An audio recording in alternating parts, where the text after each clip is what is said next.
Alright, what is up YouTube? We got another Death Note video for you guys. Today we're going to be talking about the Death Note Netflix 2017 film, and a good thing that it actually does that the anime and manga do not do, and that is having the strongest portrayal of one of their female characters, and arguably the best women representation in the series. So yeah, without further ado, let's get into it. Netflix's Death Note surpasses the original in one crucial way. Despite its issues, Netflix's live-action Death Note film outshines its classic anime counterpart in one important area. Despite being a classic series with a massive fanbase, one major flaw in the original Death Note anime is its portrayal of female characters, specifically Misa Amane. Though Misa is powerful, she only exists to do what Light wants, following him without question and blinded by romantic attraction. Other examples are Kiyomi Takada, who uses her job as a newscaster to do Light's bidding. Surprisingly then, despite its mixed reviews, Netflix's live-action Death Note film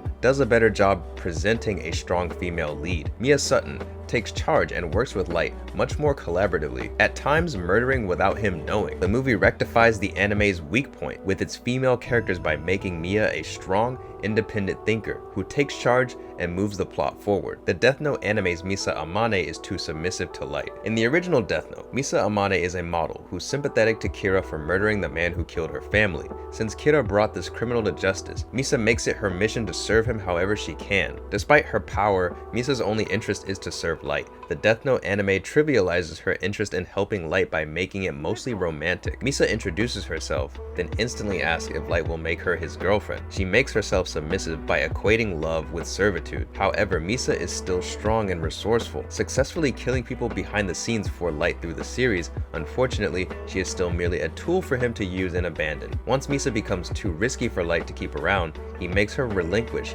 ownership of her notebook and lose her memories of it. The final few episodes reduce Misa to squabbling jealousy with Light's new girlfriend Takada. Unlike her anime counterpart, the Netflix Death Note's Mia Sutton takes on a more dominant role. While fans have legitimate complaints about this film, it's hard to deny Mia has a more compelling part than Misa. Rather than Light Yagami working alone until Misa comes later, Light Turner and Mia team up immediately. Light kills only 2 people before telling Mia about his notebook. Kira isn't famous yet, but Light proves his power by killing someone on the news while Mia watches. From this moment on, they work as a team. In fact, at times, Mia seems more enthusiastic about killing people than Light. Netflix's Light is too cautious about who they kill, reasoning with Mia why they shouldn't take suggestions from Kira fan websites, while Mia thinks it would be a good way of getting bad people off the street. Light thinks it's reckless to not vet the criminals first. Interestingly, Netflix attributes some of Light's actions in the original Death Note anime to Mia. During the famous Lind L. Taylor press conference, Light is outraged and kills Taylor in response to L's provocation. In the Netflix film,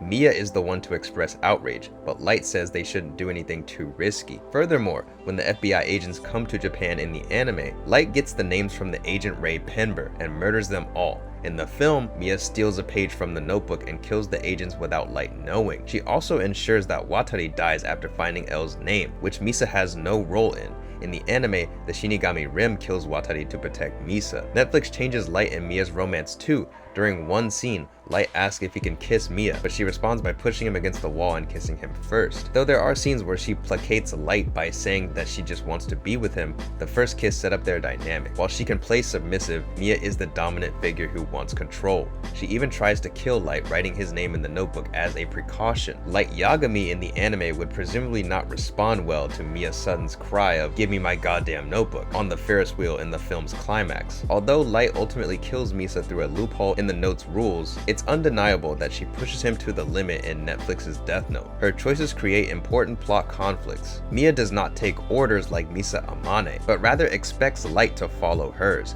If he doesn't, she takes matters into her own hands. Of course, many fans will have differing views on these two versions and their character portrayals. There is nothing wrong with the male-centered stories, and just because Death Note favors its male characters does not make it a bad series. The anime and the live-action film are clearly trying to cater to different audiences. There will be changes to characters when something is both modernized and westernized. And despite her blind spot for Light's cruelty, Misa Amane is still a widely known and loved anime character. Still, Netflix's film gives audiences a taste of what a stronger Misa might have been like. And that's the full article. I skipped a few parts because it felt a bit redundant for anyone that's actually seen or read Death Note to just reiterate Takeda and Misora's character arcs and stuff. So yeah, but overall, I just kind of wanted to talk about the Misa part because seeing Misa in this Netflix movie, or in this case Mia, I guess you could say, was actually one of the highlights for me and one of my favorite parts about the story, because I always say that it would have been cool to get more of Misa's character in the anime. So I really did like how they had a more powerful Misa portrayal in the movie. And it's one of the things I actually did like about the movie. Again, I know the movie gets a ton of hate and just gets trashed onto the ground, but in actuality, it does have a lot of good things about it.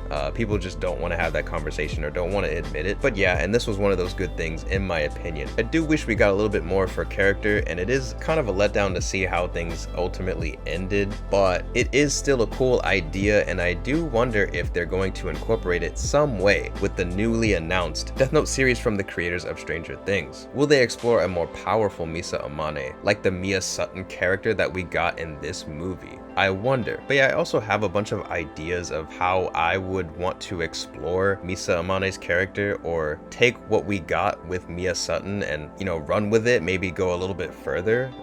I have some ideas, so maybe I'll save that for a separate video. But yeah, that's pretty much it for this one, guys. What did you guys think about what I had to say? Do you think that this movie is the best portrayal of Misa Amane, or do you prefer the anime and manga? And what are some changes or maybe things that you're hoping they keep for Misa Amane's portrayal in the upcoming Death Note live-action TV series from the creators of Stranger Things? Let me know in the comments below. Please leave a like on the video, subscribe if you haven't already, that helps me out a ton. And as always, thank you guys so much for watching. I really appreciate it, and I'll see y'all in the next video.